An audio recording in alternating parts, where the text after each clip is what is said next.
The training knife gleamed under the fluorescent lights of the hangar bay, its dulled edge pressed against the fabric of her flight suit. Two instructors stood over Lieutenant Myra Kovac, their smirks visible even in the dim corner where they'd cornered her during the pre-deployment briefing.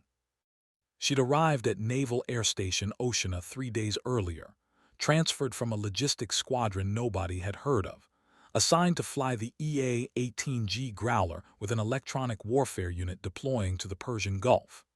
The older instructor, a blocky man named Harold with 20 years of FA-18 time, held the training blade against her shoulder patch while his partner, Vickers, recorded on his phone. They'd been testing her since she arrived, small provocations disguised as tradition, hazing wrapped in the language of unit cohesion. She'd ignored most of it, but this crossed a line they didn't seem to recognize. The knife point caught the stitching of her squadron patch, the one she'd earned flying combat missions nobody here knew about, and Harold's grin widened as he prepared to cut it free. The bet, she'd overheard, was whether the new pilot would cry or complain first. Neither man noticed the figure approaching from the hangar entrance, boots silent on concrete, moving with the economy of someone who'd spent years making noise only when necessary. The blade never touched her uniform. One moment Harold was leaning in, phone light illuminating his face, and the next he was on the ground, the training knife skittering across the hangar floor, his arm locked at an angle that made Vickers take 3 steps back. The man who dropped him wore no rank insignia, just a faded green shirt and cargo pants that suggested he'd come from somewhere the Navy didn't formally acknowledge. His face was weathered mid-40s, with the kind of stillness that came from watching too many doorways in too many countries. He held Harold's wrist with 2 fingers, applying just enough pressure to keep the instructor frozen, and his voice when he spoke was quiet, almost conversational. "You always cut women's uniforms without asking, or is today special?" Harold's face had gone red, whether from pain or embarrassment wasn't clear, and Vickers had already pocketed his phone, suddenly very interested in the deck plating. Myra stood exactly where she'd been, her expression unchanged, watching the seal, because that's what he had to be, control the situation with the kind of precision she recognized from people who'd done violence for real and had no interest in performing it for show. The SEAL's name was Cade Reeves, though she wouldn't learn that until later, after he'd released Harold with a word of advice about keeping training tools in training spaces, and disappeared back into whatever compartment of the base he'd emerged from. What she learned immediately was that someone had been watching, someone who recognized the difference between unit tradition and deliberate humiliation, and someone who didn't care about the unwritten rules that said instructors could do whatever they wanted to new pilots. Harold stood slowly, rubbing his wrist, and the smirk had vanished. Vickers wouldn't meet her eyes. The moment stretched, awkward and tense, until Myra simply walked past them toward the ready room, her patch intact, her expression betraying nothing of the relief that had flooded through her when the knife fell. She'd grown accustomed to fighting her battles alone, to being the outsider in every squadron she joined, to proving herself through flight hours and tactical competence rather than expecting help. The SEAL's intervention was an anomaly, a crack in the pattern she'd accepted as permanent. It would be 2 weeks before she saw him again, and by then the deployment would be underway, the carrier strike group steaming toward a crisis nobody had predicted, and the skills that made her invisible to her own unit would become the reason everyone started paying attention. The USS Theodore Roosevelt cut through the Arabian Sea with the inevitability of a glacier, its escort ships arrayed in a defensive screen that stretched across 20 miles of blue water. Myra stood in the Growler's cockpit, running through her pre-flight checks while her electronic warfare officer, Lieutenant J. Kubota, settled into the seat behind her. Kubota was compact and methodical, a former cryptologic technician who'd cross-trained to air warfare, and he treated the Growler's jamming systems with the reverence some people reserved for religious artifacts. He didn't talk much, which Myra appreciated, but when he did speak, it was usually tactical insight that saved them time or trouble. The deployment orders were vague in the way that suggested someone in the Pentagon knew more than they were sharing. Maintain electronic surveillance along the Strait of Hormuz, monitor communications from Iranian coastal positions, be prepared for rapid tasking. Standard mission profile, except for the emphasis on rapid tasking and the presence of SEAL Team 5 embarked on the carrier, their helicopters and equipment taking up space normally reserved for additional strike fighters. Myra had seen Cade Reeves twice since the hangar incident, both times from a distance, and both times he'd been surrounded by other quiet men who moved with the same controlled efficiency. She didn't know what mission they were preparing for, but the presence of that much special operations capability suggested someone expected the situation to deteriorate.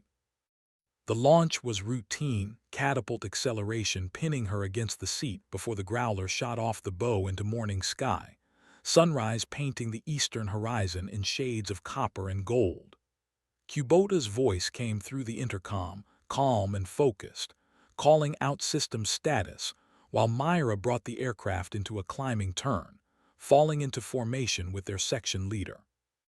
The mission was electronic mapping, flying a racetrack pattern along the Iranian coast, while Kubota's equipment sucked up every radio transmission, radar pulse, and electronic signature for analysis. Boring work, the kind that wore down attention through repetition, but Myra had learned patience flying logistics missions, and she settled into the rhythm easily. Her call sign was Whisper, earned during her previous deployment when she'd managed to bring a damaged C-130 into a forward operating base at night without radio communication, following nothing but instrument readings and the memory of the approach path she'd studied weeks earlier. The cargo aircraft had carried medical supplies and blood for a field hospital treating casualties from a firefight, and losing the radios had meant flying in complete electronic silence, invisible to both friendly and enemy forces. She'd landed on a runway marked only by infrared strobes, touching down so smoothly the loadmaster hadn't realized they'd arrived until the engine spooled down. The troops who'd been waiting for those supplies had given her the call sign, and it had followed her through 2 squadron transfers and a shift from cargo to electronic warfare. 2 hours into the patrol, Kubota's voice changed pitch. Whisper, I'm tracking a new signal coastal radar S-band frequency, cycling in a pattern I haven't seen before. Myra checked her heading, confirmed they were still 20 miles offshore, well outside Iranian territorial waters, and keyed her mic. Classification. Kubota was silent for 15 seconds, and she could hear him working through the equipment's analysis protocols. Unknown. It's not matching anything in the library. Could be new acquisition radar, could be something else. I'm recording. She glanced at the radar altimeter, maintaining altitude while her mind ran through the possibilities. New radar systems appeared occasionally, usually Russian or Chinese equipment sold to Iran and modified for local use, but the careful cycling pattern Kubota described suggested active tracking rather than simple surveillance. Her section leader, a lieutenant commander named Ortiz who'd barely spoken to her during the pre-deployment workup, called for a heading change, and Myra complied, bringing the Growler onto a new course that paralleled the coast from a different angle. The morning light reflected off the water below, beautiful and indifferent, and somewhere in the Tactical Operations Center aboard the Roosevelt, analysts were probably looking at the same signal Kubota had flagged, trying to determine if it represented a threat or just another piece of the electronic puzzle that defined modern warfare. The day continued without incident, landing back aboard the carrier 6 hours after launch, the Growler's arresting hook grabbing the 3-wire with practiced precision. Myra climbed down from the cockpit, her flight suit dark with sweat despite the cockpit cooling system, and found Kubota already pulling data cards from the equipment bay to take to intelligence debrief. The ship's routine absorbed them, debriefing, meals, maintenance checks, planning for the next day's mission, and it wasn't until late evening that Myra found herself alone in the female officer's berthing, staring at the overhead and thinking about the signal Kubota had detected. Something about the pattern bothered her, the deliberate cycling that suggested someone was looking for something specific, and she made a mental note to ask the intelligence officer if they'd seen similar emissions elsewhere. Sleep came eventually, the gentle rock of the carrier and the distant sound of aircraft handling on the deck above forming a familiar lullaby that pulled her under despite the questions circling her mind. She dreamed of flying through storms, of electronic noise that resolved into voices speaking languages she couldn't identify, and of a training knife that never quite touched her uniform because someone always intervened at the last moment. The situation changed 3 days later when a civilian cargo ship reported engine trouble in the Strait of Hormuz and requested assistance. Standard protocol had the nearest Coast Guard cutter responding, but this was international waters claimed by both Iran and Oman, and the cargo ship's manifest showed it was carrying humanitarian supplies bound for Yemen. The Roosevelt's battle group commander authorized a helicopter to investigate, a routine goodwill gesture that would also serve as a show of presence, and the SH-60 Seahawk launched with a small team aboard. Myra was in the ready room when the call came through, the helicopter pilot's voice tight with controlled tension reporting that the cargo ship wasn't disabled but boarded, armed men visible on deck, and what looked like a hostage situation developing. The ready room went silent, every pilot and NFO turning toward the speaker, and then the scramble order came through and Myra was running for the flight deck, Kubota somewhere behind her, their growler already being moved into position for launch. The mission brief was simple: establish electronic overwatch, jam any communications from the cargo ship or nearby Iranian vessels, provide top cover for whatever operation the battle group commander authorized.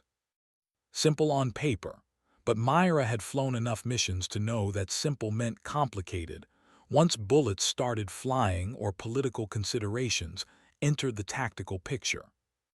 Airborne in 8 minutes, the growler climbing hard toward station, and Kubota's equipment already active, painting the electronic spectrum with invisible fingers that touched every transmission, every radar pulse, every satellite phone call within 100 miles.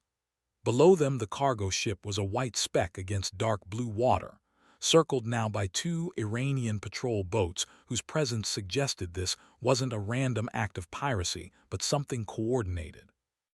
Myra flew a wide orbit, maintaining distance while Kubota worked his systems, and the tactical net came alive with transmissions from the carrier, from the helicopter now holding position 5 miles away, from assets Myra couldn't identify, but whose calm professional voices suggested they were watching from satellites or other platforms she didn't have clearance to know about.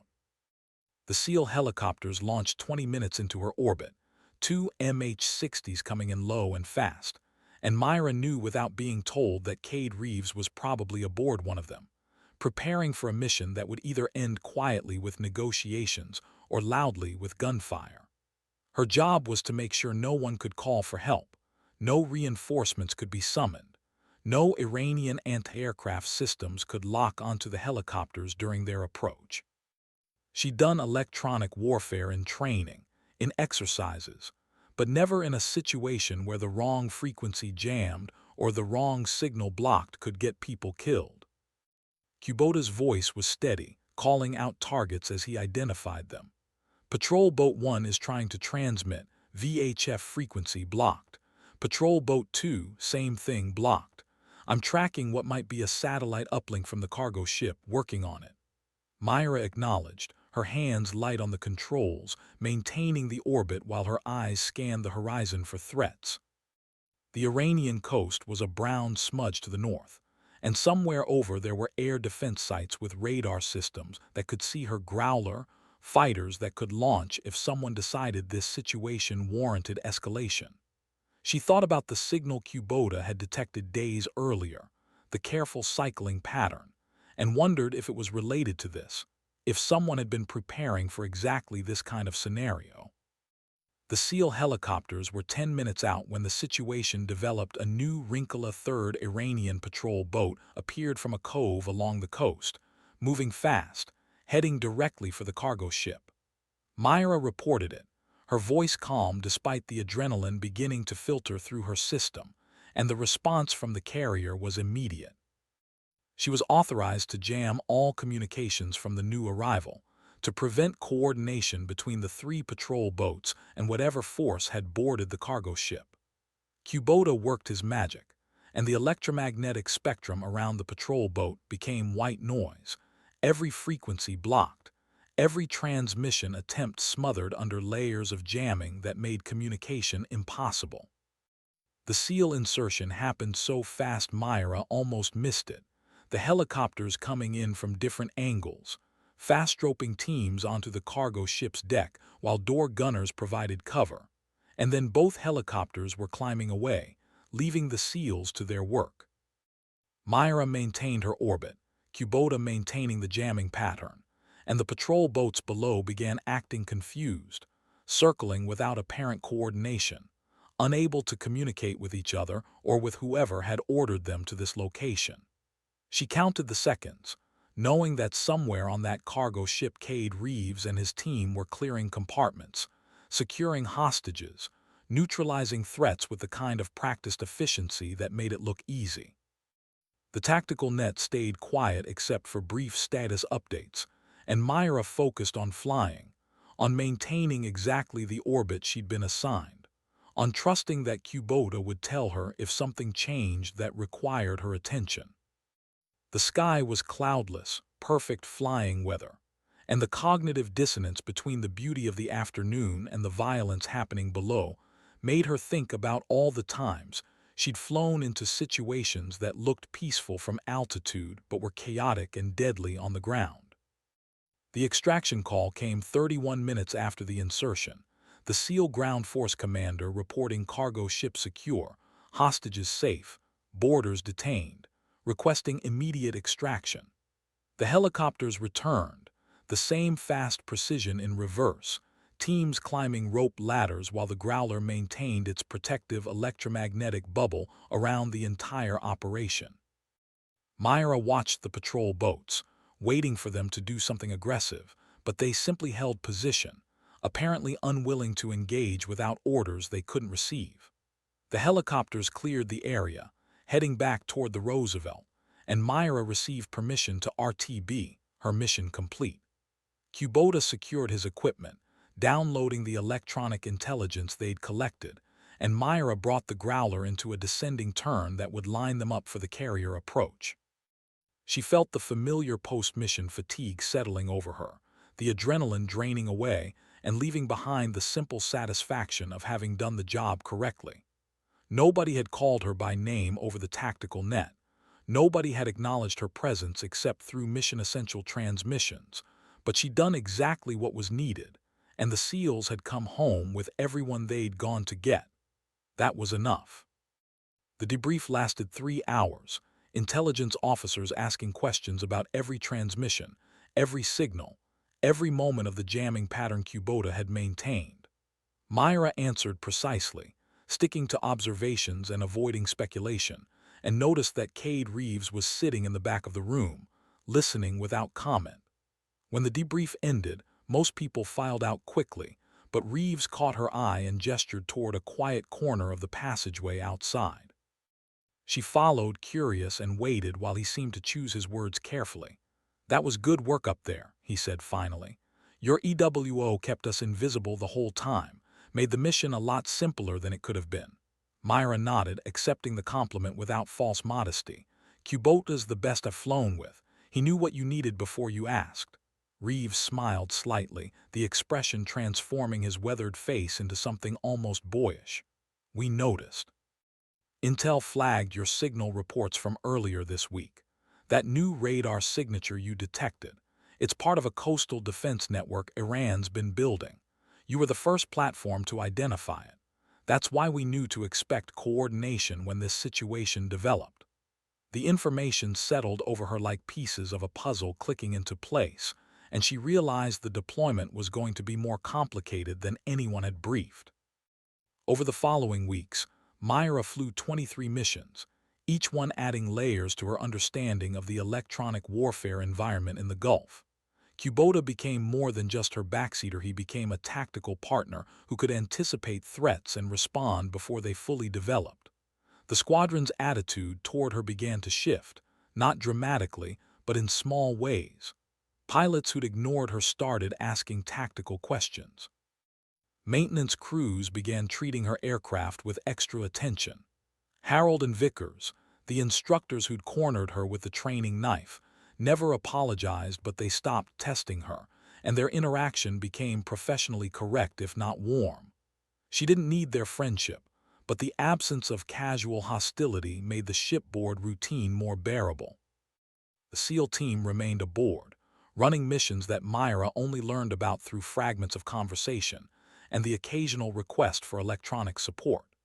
Cade Reeves appeared in the ready room sometimes, studying maps and satellite imagery, and they developed an unspoken understanding that required neither explanation nor acknowledgement. He'd intervened when she needed it. She provided the support his team required, and the mutual respect that grew from that exchange needed no formal recognition. The crisis that would define the deployment began with a simple intelligence report. Iranian forces had established a new installation on Abu Musa Island, a disputed territory in the Gulf that both Iran and the UAE claimed. Satellite imagery showed radar systems, anti-aircraft missiles, and what appeared to be a signals intelligence facility designed to monitor all maritime traffic through the strait. The installation violated several agreements and represented a significant escalation in Iranian capabilities, but the political response was complicated by the disputed nature of the territory and the UAE's reluctance to force a confrontation. The Roosevelt Battle Group received orders to maintain heightened readiness while diplomats attempted to negotiate a resolution, but everyone aboard knew that negotiations rarely resolved territorial disputes in this region. Myra studied the intelligence reports during her off hours, noting the radar system specifications and recognizing the same signal pattern Kubota had detected weeks earlier. The installation was designed to track everything that flew through the strait, to provide targeting data for the anti-aircraft systems, and to create a surveillance network that would make clandestine operations nearly impossible.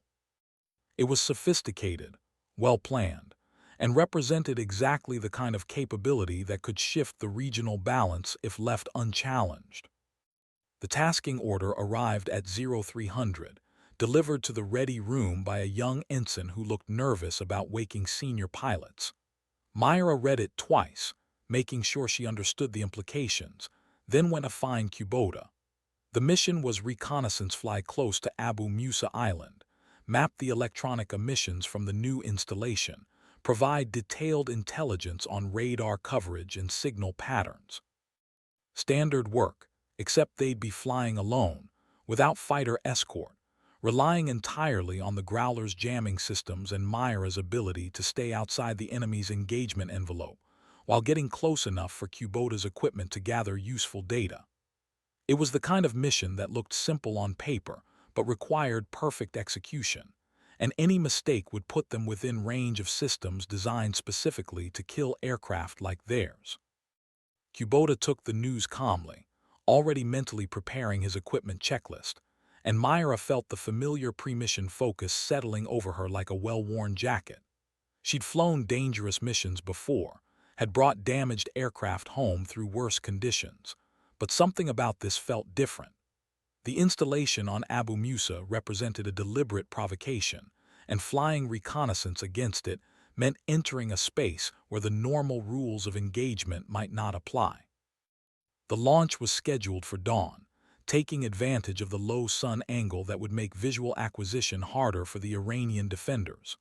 Myra walked to her aircraft in darkness, her flight suit already damp with nervous sweat despite the cool morning air.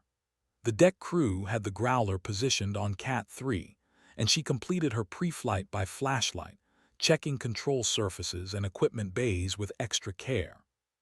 Kubota arrived carrying his data cards and backup drives, and they ran through the cockpit checklist without speaking, the routine so familiar that words were unnecessary. The catapult officer appeared at Myra's window, confirming they were ready, and she gave the thumbs up, advancing the throttles and feeling the engine spool up to full power. The catapult fired, acceleration crushing her against the seat, and then they were airborne, climbing into a sky that was just beginning to lighten along the eastern horizon. Kubota activated his systems, the equipment humming to life behind Myra's seat, and she set course for Abu Musa, flying low and fast, using the radar return from the water to mask their approach. The island appeared as a dark smudge against the lighter sea, radar systems already active, sweeping the sky with invisible fingers that Kubota tracked on his displays. Myra flew the approach exactly as planned, staying below the radar horizon until the last moment, then climbing just enough for Kubota's equipment to see the installation's electronic signature. The data poured in, frequencies and patterns and signal strengths, and Kubota's voice remained calm as he recorded everything, calling out significant finds without emotion. Myra watched her radar warning receiver, the device designed to alert her if enemy systems achieved a weapons-quality lock, and saw the strobes beginning to appear as the Iranian radars detected their presence. She wasn't worried yet detection wasn't the same as targeting, and as long as the strobes stayed in search mode rather than track mode, they were safe.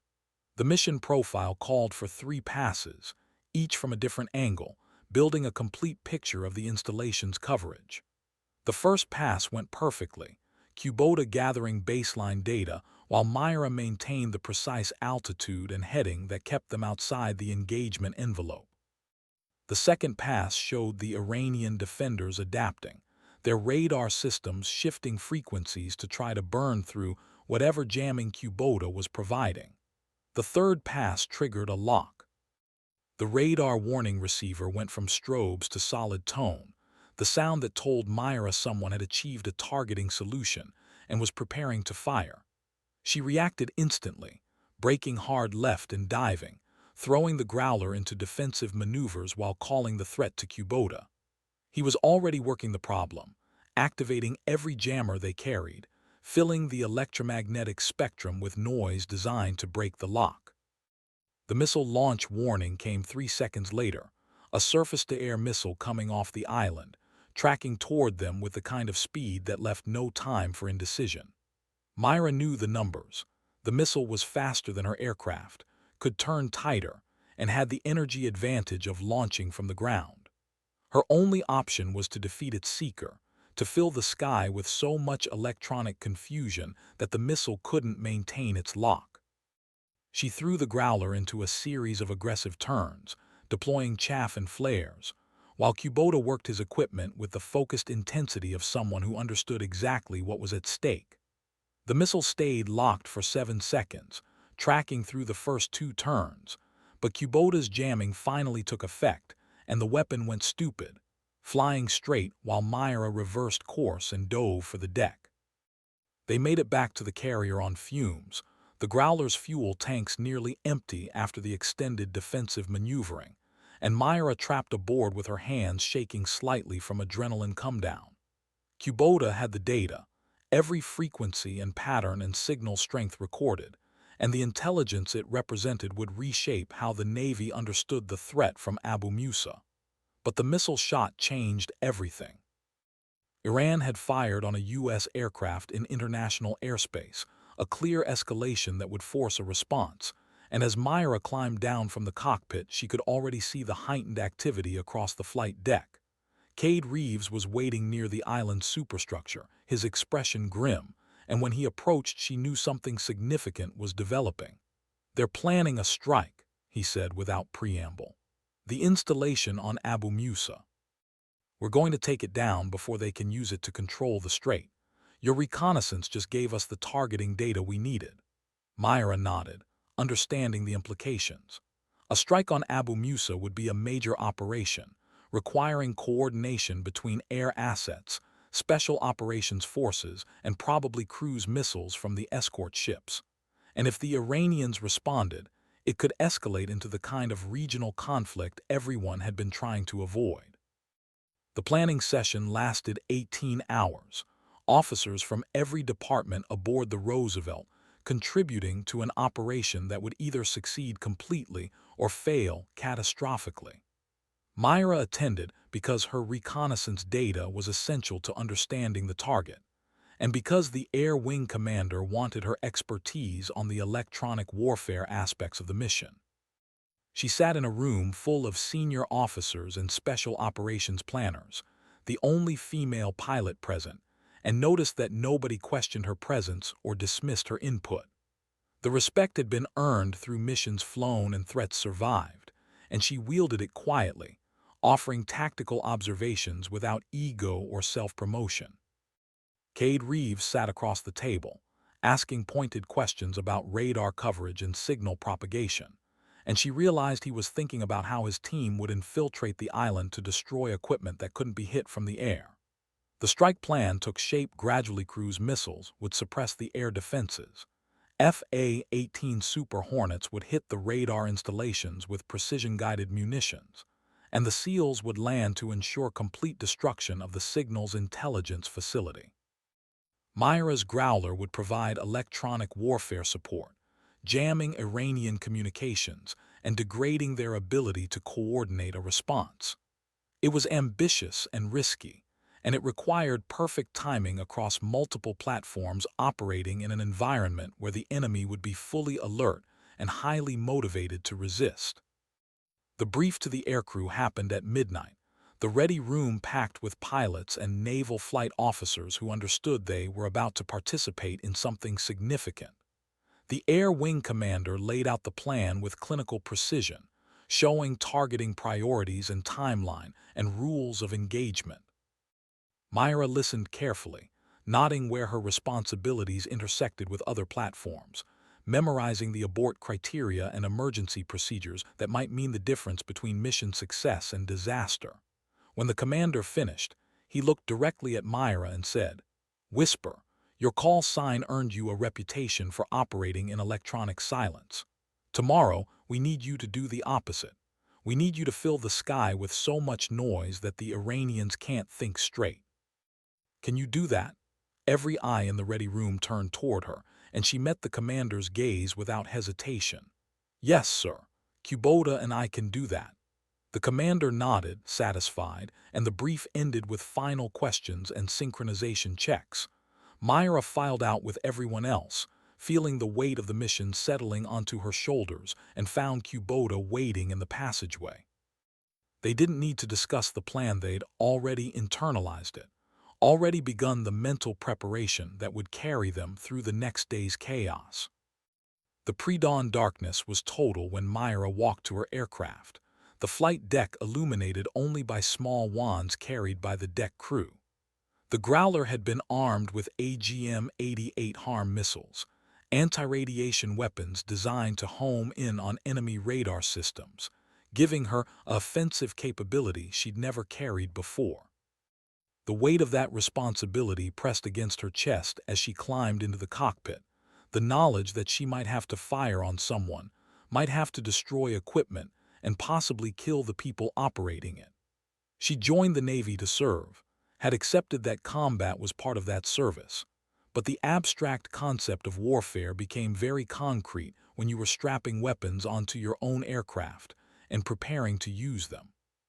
Kubota settled into his seat behind her, his voice coming through the intercom with the same steady calm he always maintained. "Equipment's good, weapons are showing ready, I've got the targeting data loaded. We're set." Myra acknowledged, running through her own checklist, and waited for the launch order that would send them into the most dangerous mission either had flown. The strike package launched in sequence, cruise missiles first, their launches illuminating the darkness with brilliant flashes of light, then the Super Hornets loaded with bombs and air-to-air missiles, and finally Myra's Growler, last off the deck but first into the electronic warfare role. She formed up with the strike package, 23 aircraft flying in loose formation toward Abu Musa, and Kubota began activating his jamming systems as they crossed into Iranian radar coverage. The electromagnetic spectrum became chaos, every frequency filled with noise, every attempt at communication smothered under layers of electronic interference. The cruise missiles hit first, their impacts visible as bright flashes on the dark island, and the Iranian air defenses began responding, radar systems going active, missile batteries preparing to fire. Myra targeted the largest radar return, selected a harm missile, and waited for Kubota to confirm the targeting solution. When he cleared her to fire, she pressed the trigger and felt the missile drop away, its motor igniting and accelerating the weapon toward the enemy radar at 3 times the speed of sound. The radar went dark 2 seconds before the missile impacted, the operators recognizing the threat and shutting down, but the harm's memory kept it on course, and the explosion bloomed orange and white against the island's dark terrain. The Super Hornets rolled in on their targets, dropping precision-guided bombs on the radar installations and anti-aircraft positions that Myra's reconnaissance had identified. Secondary explosions rippled across the island as ammunition stores cooked off and fuel tanks erupted. Myra flew a wide orbit, Kubota maintaining the jamming pattern that prevented the Iranians from coordinating their defense, and she watched the strike unfold with the detached focus of someone who understood that emotion had no place in the cockpit during combat. The SEALs would be landing now, their helicopters coming in low over the water while the strike package kept the defenders focused skyward, and somewhere in the chaos Cade Reeves would be leading his team through the signals intelligence facility, placing demolition charges with the same precision Myra used to maintain her orbit. The mission timeline called for 12 minutes from first impact to SEAL extraction, 12 minutes in which everything had to go perfectly or people would die. Myra counted the seconds, watching her fuel state and monitoring the tactical net for any sign that the plan was falling apart. The extraction call came at 11 minutes 40 seconds, Cade Reeves's voice calm and professional reporting mission complete, facility destroyed, team inbound to the helicopters. Myra felt relief flood through her system, quickly suppressed because the mission wasn't over until everyone was back aboard the Roosevelt. The strike package began its withdrawal, the Super Hornets climbing to altitude while Myra maintained the jamming pattern for another 3 minutes, ensuring the SEALs had time to clear the area before Iranian reinforcements could arrive. The return flight was routine, the kind of anticlimactic calm that followed successful operations, and Myra trapped aboard the carrier just as the sun cleared the horizon, painting the flight deck in shades of gold and amber. Kubota was already pulling data cards when she shut down the engines, his documentation of the mission adding to the intelligence picture that would help planners understand what they'd accomplished. She climbed down from the cockpit on legs that felt shaky, the adrenaline finally draining away, and found the Air Wing commander waiting with a handshake and words of congratulation that she barely processed through the fatigue. The debrief revealed the full scope of what they'd achieved. The installation on Abu Musa was completely destroyed, its radar systems obliterated, its signals intelligence capability reduced to smoking rubble. The cruise missiles had performed perfectly, the Super Hornets had hit every assigned target, and the SEALs had demolished equipment that would take Iran months or years to replace. Total mission success, no friendly casualties, and a clear message sent about what happened when Iran threatened freedom of navigation through the strait. Myra listened to the analysis with a growing sense of unreality, still processing the fact that she'd fired a missile in anger, had participated in an actual strike mission rather than just training or reconnaissance. The other pilots treated her differently now. The final barrier of acceptance crossed through shared combat, and she realized that her call sign had evolved from a curious nickname into something that carried weight. Whisper, the pilot who could operate in electronic silence but could also fill the sky with jamming when needed, who'd survived a missile shot and returned to complete her mission. The story would spread through the Air Wing, would become part of the squadron's history, and future pilots would hear about it during their own deployments. Cade Reeves found her in the female officer's berthing late that night, knocking quietly on the door frame and waiting for permission to enter. He looked exhausted, the kind of deep fatigue that came from sustained operations and the psychological weight of leading people into combat. "Wanted to thank you," he said, his voice rough with overuse. "Your jamming gave us complete surprise. The Iranians never knew we were coming until the charges started going off. Made the mission about as clean as these things get."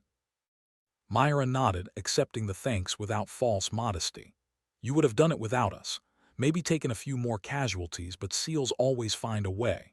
He smiled at that, the expression genuine despite the fatigue. "Maybe, but I'd rather complete the mission with everyone intact than prove how tough we are. That's what professionals do. They use every advantage, every capability to accomplish the objective while bringing everyone home. You understand that? Not everyone does." The conversation drifted into silence, the comfortable kind between people who'd shared something significant, and eventually Reeves left with a quiet good night. Myra lay in her rack staring at the overhead, thinking about professionalism and capability, and the strange path that had brought her from logistics squadrons nobody respected to flying combat missions that would be classified for decades. The deployment continued for another 8 weeks, missions blending into routine as the crisis in the Gulf gradually de-escalated. Iran protested the strike on Abu Musa, but didn't retaliate directly, apparently deciding that the cost of escalation outweighed whatever strategic advantage the installation had provided. Myra flew reconnaissance missions, electronic surveillance patrols, and training exercises with the same focus she brought to combat, understanding that the next crisis could develop at any moment and preparation was the only defense against surprise. Her reputation within the squadron solidified into genuine respect, the kind that needed no constant reinforcement because it was based on demonstrated capability rather than performance or politics. Harold approached her one afternoon in the ready room, his expression uncomfortable, and offered an apology for the training knife incident that Myra accepted without ceremony. She didn't need his regret, didn't need to relitigate the past, but his willingness to acknowledge the error said something about how far the squadron's culture had shifted. The old patterns of hazing and testing had given way to something more professional, more focused on capability than conformity. And while Myra knew she wasn't solely responsible for that change, her presence and performance had accelerated it. The return to Naval Air Station Oceana happened in stages, the carrier strike group pausing at various ports for replenishment and liberty, before finally entering the Chesapeake Bay and heading home. Myra stood on the flight deck as the Virginia coastline came into view, feeling the strange mixture of relief and anticlimax that always accompanied the end of a deployment. She'd survived, had proven herself in combat, had earned respect that would follow her to whatever assignment came next. But she'd also seen the machinery of war up close, had fired weapons with lethal intent, had participated in operations that would have geopolitical consequences she couldn't fully predict. The experience had changed her in ways she was still processing, had added layers of complexity to her understanding of service and duty, and the price of maintaining international order. Kubota appeared beside her, his own thoughts apparently running in similar directions, and they stood together watching the familiar coastline grow larger. "Think we'll deploy together again?" he asked after a long silence. Myra considered the question, knowing that the Navy's assignment system rarely kept crews together across multiple rotations. "Probably not," she said honestly. "But if I fly with someone else, they'll have high standards to meet. You set the bar pretty high." Kubota grinned, pleased by the compliment, and they returned to the business of securing the aircraft for the final time aboard the Roosevelt. The homecoming was chaotic and emotional, families crowding the pier while the carrier made its final approach, bands playing and banners waving in scenes that looked staged but were genuinely heartfelt. Myra had no family waiting. Her parents had passed years ago, and she'd never maintained close relationships that survived the demands of military life. But she didn't feel the absence as keenly as she might have once. The squadron had become family in the way that shared danger always creates bonds, and the knowledge that she'd earned her place among them was satisfaction enough. The SEALs departed first, loading their equipment into trucks and disappearing with the kind of low-key efficiency that characterized everything they did. Cade Reeves caught her eye as he was leaving, offering a salute that she returned, and she knew they'd probably never serve together again. The Navy was vast, assignments scattered across the globe, and the odds of two specific people crossing paths more than once were minimal. But the connection they'd formed through the training knife incident and the subsequent missions would remain, a shared understanding that transcended rank or specialization or the normal boundaries of military service. The weeks after return were administrative chaos, debriefings and evaluations and awards ceremonies that felt disconnected from the actual work of flying missions and completing objectives. Myra received a Distinguished Flying Cross for the reconnaissance mission that had nearly gotten her shot down, and a strike medal for her participation in the Abu Musa operation. The medals joined others in a small box she kept but rarely looked at, physical tokens of service that mattered less than the internal satisfaction of having done difficult work well. The squadron began preparing for the next deployment cycle, new pilots arriving to replace those who'd transferred, and Myra found herself in the unexpected position of being asked to help with their integration. The training officer, a new lieutenant commander who'd arrived while the squadron was deployed, specifically requested that she mentor the incoming female pilots, and Myra accepted the responsibility with mixed feelings. She'd never wanted to be defined primarily by gender, had always preferred to be evaluated on capability rather than representation, but she also understood that her presence and success made it easier for the next generation, and refusing to help seemed like shirking a different kind of duty. The first pilot she mentored was Lieutenant Rebecca Moss, fresh from flight school and utterly terrified of screwing up her first operational assignment.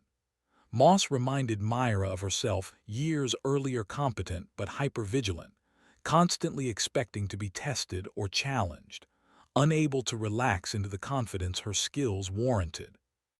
They flew together on a training mission, Myra in the front seat observing while Moss handled the controls, and afterward Myra offered the kind of tactical feedback she wished someone had given her years ago.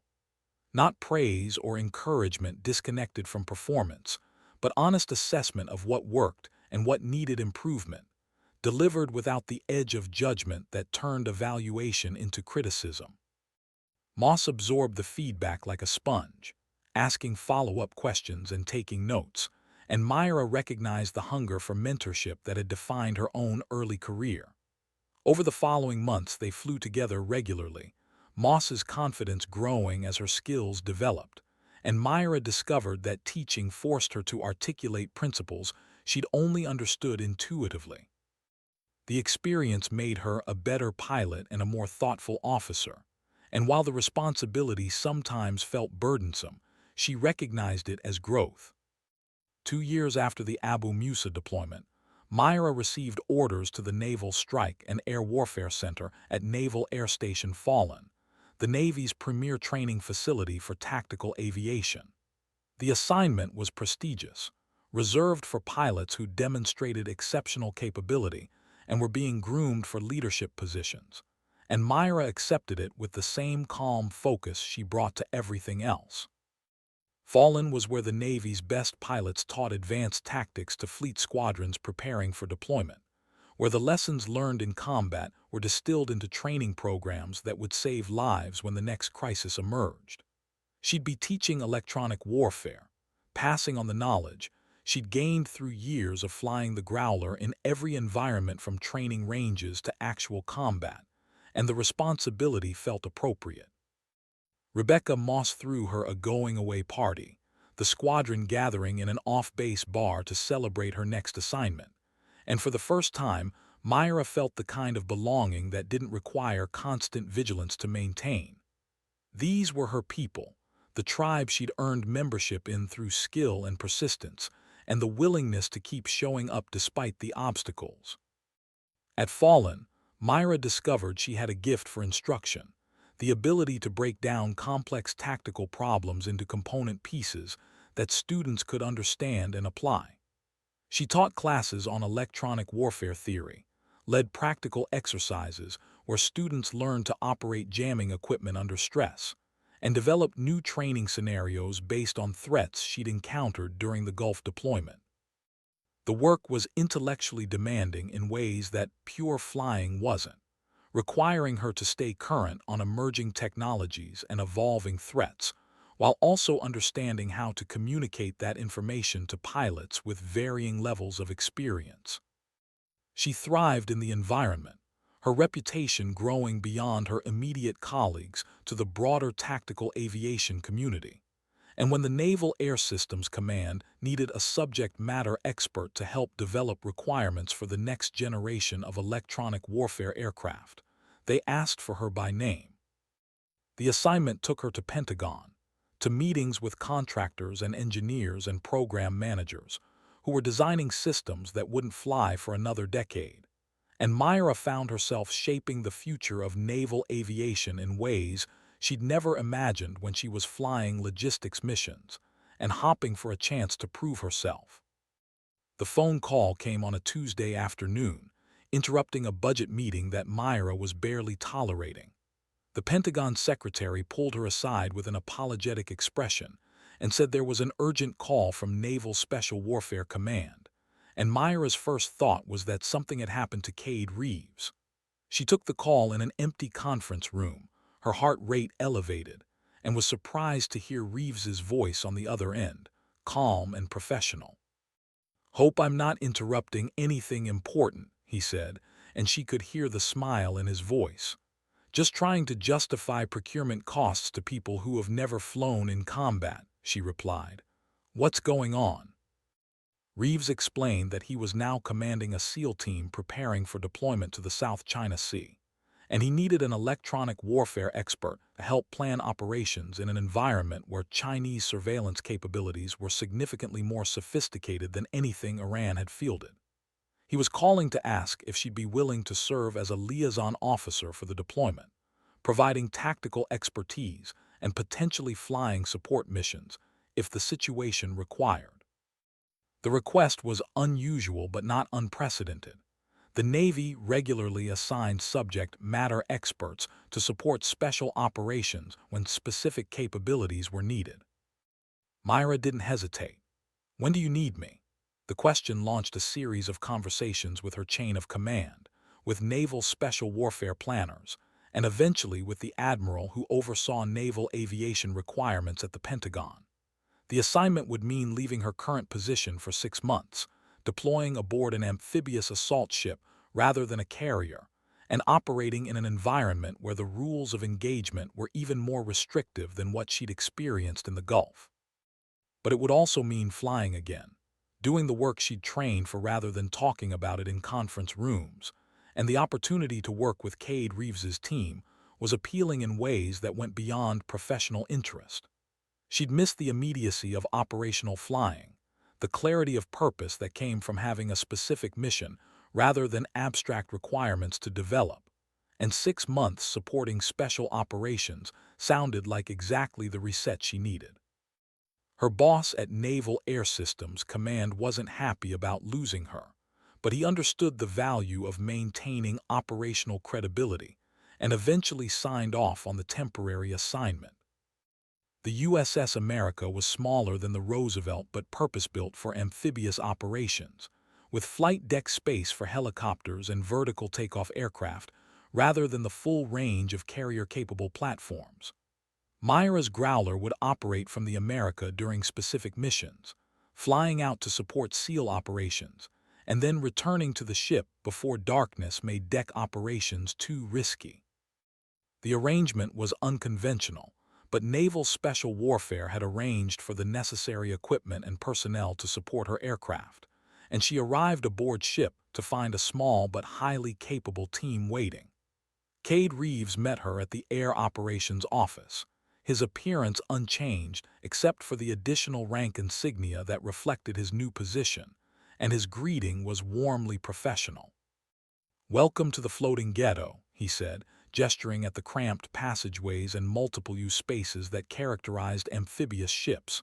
"It's not as nice as a carrier, but we make do." Myra grinned, already feeling the familiar rhythm of shipboard life settling over her. As long as there's coffee and a place to sleep, I'll be fine. When do we start planning? The planning sessions revealed the complexity of operating in the South China Sea, where every island might be claimed by multiple countries, and where Chinese surveillance assets monitored every movement. The SEAL missions were reconnaissance-focused, inserting teams onto disputed islands to document Chinese construction activities, gathering intelligence on radar installations and military facilities that Beijing claimed didn't exist.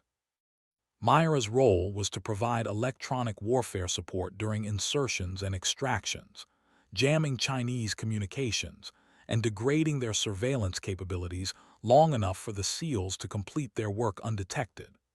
The missions required precise timing and perfect execution, because discovery would create a diplomatic incident that could escalate rapidly. China wasn't Iran. They had sophisticated military capabilities, political influence, and the willingness to respond aggressively to what they'd characterize as violations of their sovereignty. Every mission was balanced on the edge of plausible deniability, with multiple cover stories prepared, and every participant understanding that if something went wrong, political considerations might override operational support. The first mission was a night insertion onto a reef that China had built into an artificial island, complete with radar installations and a small garrison. Reeves's team would land by rubber boat, photograph the facilities, and extract before dawn. Myra's Growler would orbit 50 miles away, close enough for her jamming to be effective, but far enough to maintain the fiction that she was conducting routine training. Kubota wasn't available for this deployment. He'd been promoted and assigned to a shore position, and her new electronic warfare officer was Lieutenant Marcus Webb, a former cryptologic technician who'd worked signals intelligence before cross-training to fly. Webb was methodical and cautious, qualities Myra appreciated, and they developed good working chemistry during the pre-deployment training. The launch happened at midnight, the Growler catapulting into darkness from the America's short deck, and Myra climbed to altitude while Webb activated the jamming systems. The Chinese radar network was immediately apparent on their displays, a sophisticated web of overlapping coverage that tracked everything in the area, and Webb worked carefully to degrade specific systems without creating patterns that would reveal the jamming as deliberate. The SEAL insertion happened in electronic silence, Reeves's team slipping onto the reef, while Chinese sentries remained unaware of the invisible bubble of jamming that surrounded their position. Myra maintained her orbit with exaggerated precision, knowing that any deviation from the planned track might alert Chinese analysts that something unusual was happening. The mission timeline called for 90 minutes from insertion to extraction, 90 minutes in which everything had to remain quiet and controlled. She counted the seconds, monitoring Webb's jamming pattern and watching for any sign that the Chinese had detected the team. The tactical net stayed silent except for brief status checks, and Myra focused on flying, on maintaining exactly the orbit she'd briefed, on trusting that Reeves knew what he was doing and would call for help if needed. The sky was overcast, heavy clouds blocking any moonlight, and the isolation of flying at night over hostile waters made her think about all the times she'd done this before, all the missions that had required her to maintain calm while uncertainty gnawed at her concentration. The extraction call came at 87 minutes, Reeves reporting mission complete, intelligence gathered, team inbound to the pickup point. Myra maintained the jamming for another 10 minutes, ensuring the SEALs had time to clear the area. Then Webb secured his equipment and they turned for the America. The return flight was routine, the kind of smooth operation that looked easy but required hundreds of hours of training and years of experience to execute consistently. Landing back aboard the ship at 3 in the morning, the deck crew guiding her into the parking spot with red-filtered flashlights, and she climbed down from the cockpit feeling the familiar satisfaction of a mission well done. Reeves was waiting in the intelligence center, reviewing the photographs his team had captured, and he looked up as she entered with an expression of focused intensity. "The Chinese are building a radar installation that's more sophisticated than anything we've seen in the region," he said without preamble. "The photos show equipment that shouldn't be there, capabilities that suggest they're preparing to monitor everything from commercial shipping to military operations. This is bigger than we thought." The discovery triggered a series of additional missions, each one building on the intelligence gathered from previous insertions, each one requiring Myra to refine her electronic warfare tactics as the Chinese adapted their surveillance patterns. She flew 17 missions over 4 months, each one pushing the edge of acceptable risk, each one requiring absolute precision because the margin for error was vanishingly small. The work was exhausting and exhilarating in equal measure, the kind of operational tempo that left no time for doubt or second-guessing, and Myra found herself operating at a level of performance she hadn't maintained since the Gulf deployment. Webb proved to be an exceptional EWO, his signals intelligence background giving him insights into Chinese electronic operations that made their jamming more effective, and they developed the kind of crew coordination that made difficult missions feel routine. The squadron's perception of Myra evolved from respect to something approaching awe. She was the pilot who could operate in the most contested environments, who could provide electronic warfare support that made impossible missions merely difficult, whose call sign had become synonymous with capability and reliability. Cade Reeves's team completed their mission set with zero compromises, gathering intelligence that would reshape how the Navy understood Chinese intentions in the South China Sea. And as the deployment wound down, there was quiet satisfaction among everyone involved. They'd operated in an environment where discovery meant diplomatic crisis, had gathered information that Beijing would have fought to protect, and had done it without getting caught or losing anyone. That success was directly attributable to the coordination between air and special operations assets, to Myra's willingness to fly missions that pushed regulatory limits, and to Reeves's ability to lead his team through situations where the slightest mistake could be catastrophic. The final mission was a celebration of sorts, a routine training flight that gave Myra a chance to simply enjoy flying without the weight of operational pressure. And as she brought the Growler back aboard the America for the last time, she felt the bittersweet mixture of accomplishment and loss that came with ending something meaningful. The return to the Pentagon was jarring after 6 months of operational flying, the bureaucratic environment feeling stifling after the clarity of supporting real missions. But Myra brought back insights that shaped the electronic warfare requirements she was developing, and her credibility with program managers increased when they understood she just returned from flying combat support missions in the most challenging environment the Navy faced. The next generation of electronic warfare aircraft was taking shape, informed by lessons Myra had learned personally, and she found satisfaction in knowing that future pilots would benefit from capabilities she'd helped define. Her career trajectory had shifted from proving herself as competent to being recognized as an expert, and while the change brought new responsibilities and expectations, it also brought opportunities to influence the broader naval aviation community in ways that extended beyond her own flying. The awards ceremony happened 6 months after her return, a small gathering in the Pentagon's Hall of Heroes, where the Secretary of the Navy presented medals to personnel who'd participated in classified operations. Myra received her second Distinguished Flying Cross for the South China Sea missions, and Cade Reeves received a Bronze Star for leading his team through the intelligence-gathering operation. The ceremony was closed to press and family, a recognition of service that would remain classified for decades, and Myra stood among her peers feeling the weight of shared secrets and the satisfaction of having served with excellence. Reeves found her afterward, both of them uncomfortable in their dress uniforms, and they shared a quiet conversation about future assignments and the strange trajectory their careers had taken since that day in the hangar when a training knife had brought them into each other's orbit. You know what I remember most about that day? Reeves asked, his expression thoughtful. Not the knife or the instructors. I remember watching you stand there completely calm, like you'd already decided they couldn't actually touch you. That's when I knew you were someone worth keeping track of.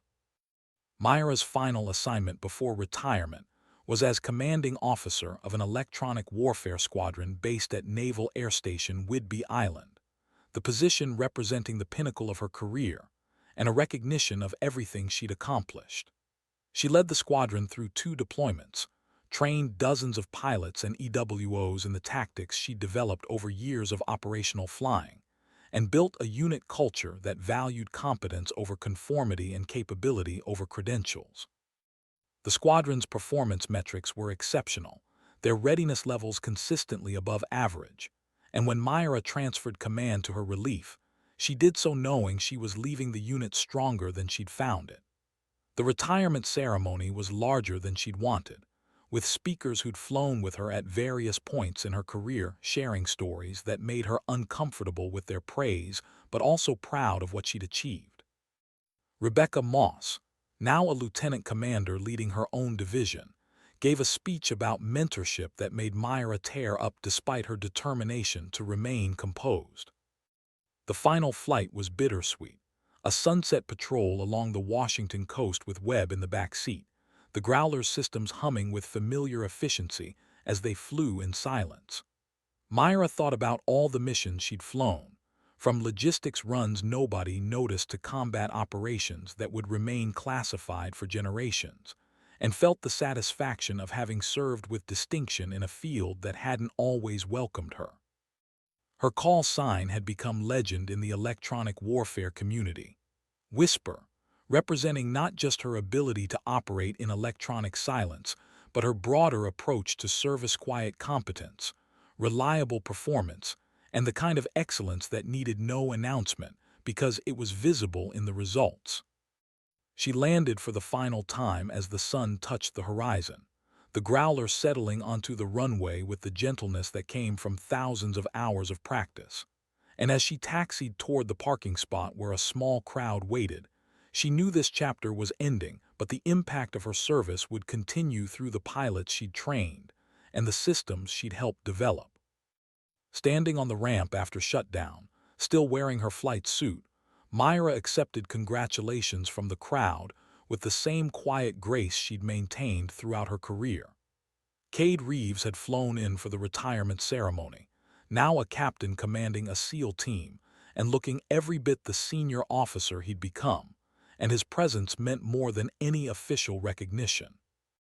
They'd started as strangers brought together by a moment of casual cruelty, had built a professional relationship through shared missions and mutual respect, and had become friends in the way that only people who'd faced real danger together could understand.